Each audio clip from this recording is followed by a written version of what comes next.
I have always been deathly afraid of my landlord, Maria Piazza. When I moved into the building, I had a party. It was when I was 21, and I stayed in that apartment for 20 years. Was literally this size. Um, and the week I moved in, I had a party with my best friend and two gentlemen that I had met at the bar. And she knocked on my door the next day really loudly and was like, Joanna, did you have people over last night? And my best friend that I grew up with says, lie. And so I said no.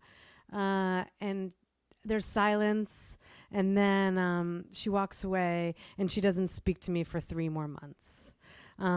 She left passive-aggressive notes. I'd go to pay my rent. She'd take it out of my hand and turn her back to me. And so finally, when I went to pay my 4th month rent, I handed her the check and I say, look, I'm sorry. I lied about having people over. I was scared. And she said, Joanna, there's only one buzzer on the building. They're buzzing the buzzer saying, is Joanna here? Is Joanna here? What do you think? I'm stupid? Never lie to me again. And that's sort of how it went for the next 20 years. She was a little bit of a racist. She trained her dogs, Brando and Diego, to bark at anybody that wasn't white. She was not a big fan of the gays either. If I suggested a friend move into the building, she would say, is he a gay? Is he a gay? It took me 15 years to tell her that my brother was gay and that the question was offensive to me. I think it took 15 years because I deferred to her from the time I moved in. My mom had recently passed away, and she felt like a surrogate family. I became close with her sons and her grandkids. I went to their baptisms. I had a Halloween show every year where I made potions with her grandkids. And I needed that apartment. I needed the safety of home. I needed when I went away to travel, I could always come back there. It was my constant. So I convinced her that I need to go to Argentina to visit my boyfriend's parents. And I convinced her, I needed to meet them because who knew what my future was. And so begrudgingly, she agreed that I could sublet. So I put feelers out, and a friend of a friend knew this woman named and she was very nice, and I liked her immediately. And I bring her up to my apartment, and I say, look, these are portraits of my mother, and this is my grandmother's rocking chair and my grandfather's ukulele, and please take care of my home. And she was like, oh, absolutely. So I go to Argentina, and I eat so much cow. And I learned how to say cachate instead of callate, and I tango, and I come home, and then Vinny, my landlord's son, knocks on my door, and he says, Joanne, how well do you know your subletter? And I say, pretty well. He said, because while you were away, she moved in with her cat, and she took pictures of your apartment and put it on Craigslist, and she sublet it to 20 people across the country, and she's stolen about $40,000 from people. And I know my mother, and I'm not sure how well she'll take this. You've brought a dangerous person into the building. So I think you should lawyer up. You don't want to be seen as working with Bronwyn. Well, don't worry, we'll figure this out. So Vinny leaves. I'm totally shaken. There's a pile of mail for on my desk. I tear through it, and there's checks from people all across the country for $2,000. Deposit checks are $2,500, and they're for different parts of the year. I get online and I look her up. I look up her website.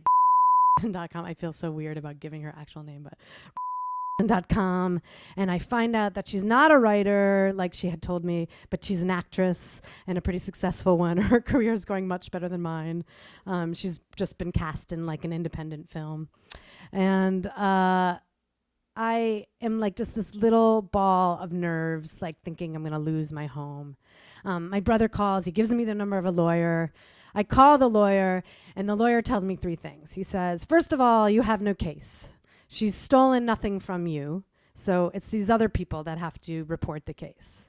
Second of all, you've committed a federal offense by opening up her mail. So keep that news to yourself. And thirdly, after 28 days, she has much right to your apartment as you do.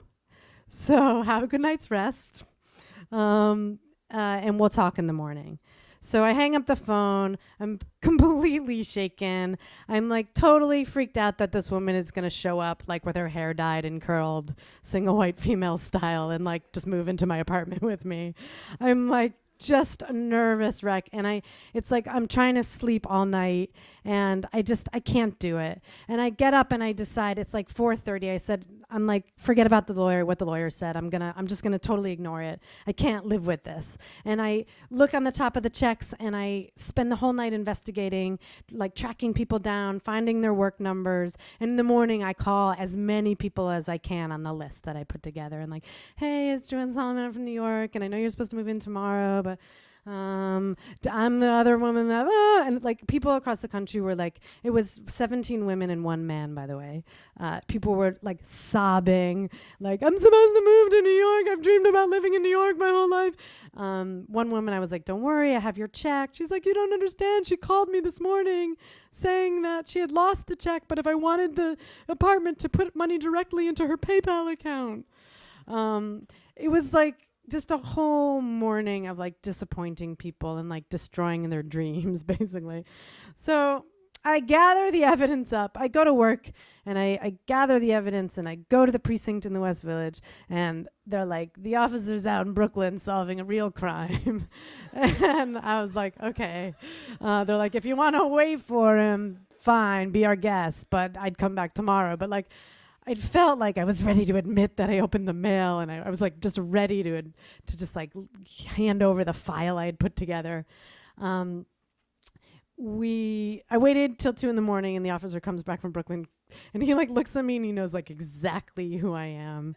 I'm like, I'm the woman with the, with the part. He's like, yeah, I got a few calls already.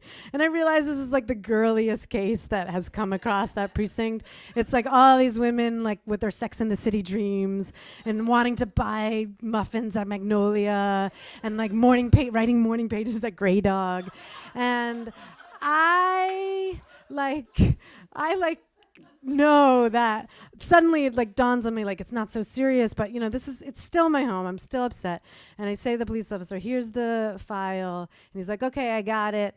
I'm like, well, do you want my ID? He was like, not really. And I was like, but I opened the mail. And he's like, you mean the mail that you didn't know was hers because you were running up the stairs when you were opening it? And I was like, yeah, that mail. So I'm on my way home when I get a call from it's like it rings twice and I don't pick it up. And then I let it go to voicemail the third time. She says, hi, Joanne. Look, I made some really weird assumptions. I thought your boyfriend would ask you to marry you in Argentina, which is like the most implausible thing of this whole story for me. She's like, and look, Joanne, and then her voice cracks. She's like, I just fucked up. I really just fucked up. I'm on a new medication. And if there's any way you could forgive me, I'm so, so sorry. And if you could not go to the police, that would just really, really be helpful to me.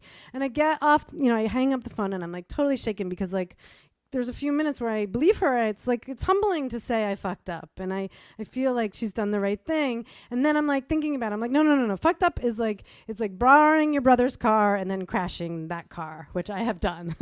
Fucked up is not like a month-long con man, like committing forgery, perjury, fraud, like over an entire month, every day, all day. And I'm like, I'm not calling this woman back. And I go to Queens, I sleep at my brother's house, we watch The Sting, which is like the ultimate grifter movie. And I wake up feeling better. I go back to my apartment, it's morning, I'm sitting on the stairs when Maria walks in. And we haven't talked since this whole thing has gone down. And she looks at me and she says, Joanna, only you. And I'm like, no, not only me. Like this could have happened to anybody. I just had some bad luck. And she says, well, you're too nice. Joanna, people will take advantage of you. Maria's told me that she cares about me twice in the 20 years I've lived there. The once she screamed out the window, "You're too skinny, eat!" And today when she tells me I'm too nice.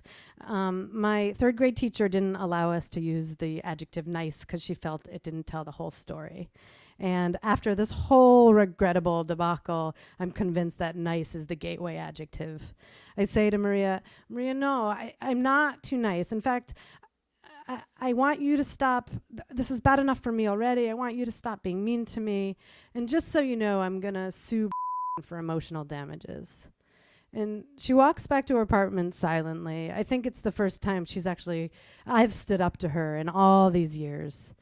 And she's heard me speak honestly to her without deference. And she closes the door and then she opens it again and she goes, "Joanna, stop! Good for you! Sue the bitch!" Thank you.